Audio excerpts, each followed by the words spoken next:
In this session, I'm going to be covering the Troubleshoot report. In CLA, by clicking on Reports and then Troubleshoot Report, you are able to troubleshoot any user or machine from your PC. What is opened is the Troubleshoot report. I'm going to explain each of the sections to you, but firstly, in the drop-down list, you need to specify whether it is a username, a machine name, or an IP address that you are investigating. I'm going to click on User. I'm going to use my own username. It is case sensitive, so do make sure that you type the username or the machine name, etc. accurately. If I click on Generate Stats, it is going to give me a whole lot of information about this user. Basically, to start with, this first section is telling you whether or not that user is active on CLA. If a user is not receiving content and CLA active in last 3 days says no, it is possibly a problem with CLA on that user's machine. Either they don't have it installed, perhaps their machine has been changed, they've got a new machine, etc. This last sync to database is the last time this user successfully connected to the CLA database to pull new content. So if you had saved a screensaver today and my last sync date or this user's last sync date was yesterday, they would not have had a chance to pull the content that you've saved today. It does tell you which machine that user is using, which IP address that user is reporting against, and the various versions of CLA. At the bottom piece here, effective settings, this is going to show you what settings are applicable to this user. So basically, if this user were reporting the fact that their screensaver is launching after 2 minutes of inactivity, you're able to come in and check what their screensaver timeout is set to. If it is set to 2 minutes, then that would be the reason. Otherwise, you would be able to report the fact that their screensaver timeout is incorrect.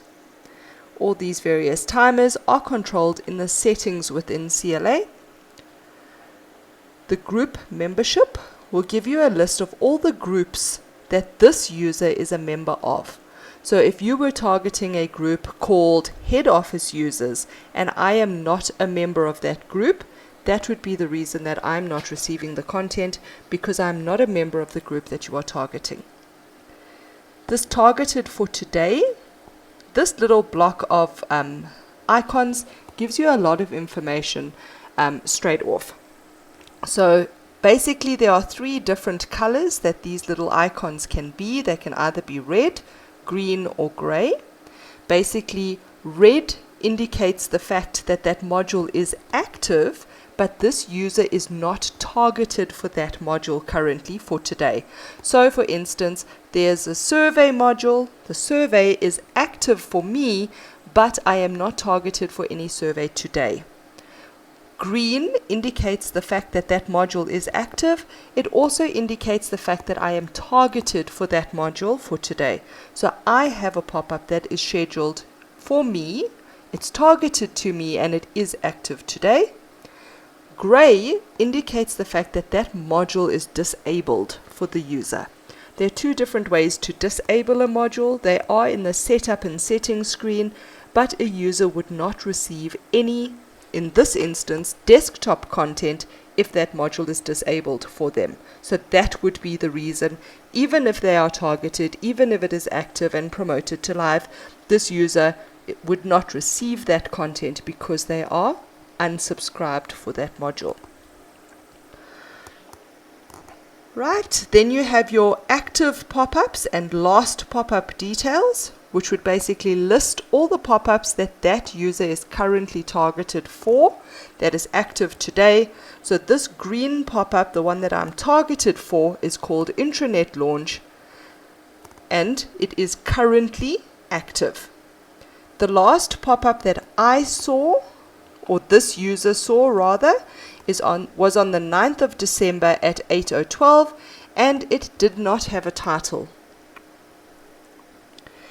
active surveys, very similar. If there were any surveys that I was currently targeted for, they would be listed here, along with the last survey that this user saw.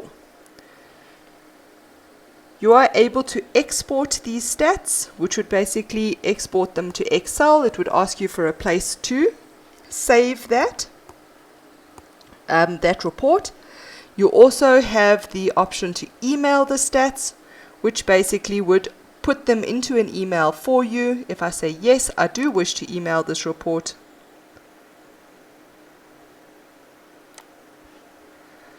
it's going to open an email. It's going to attach that report to the email for me.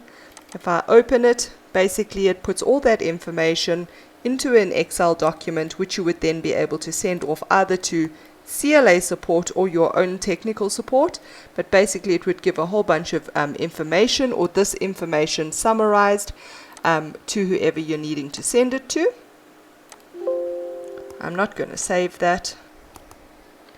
Right. And basically you could do this for any user within your organization. So if I wanted to look for Catherine,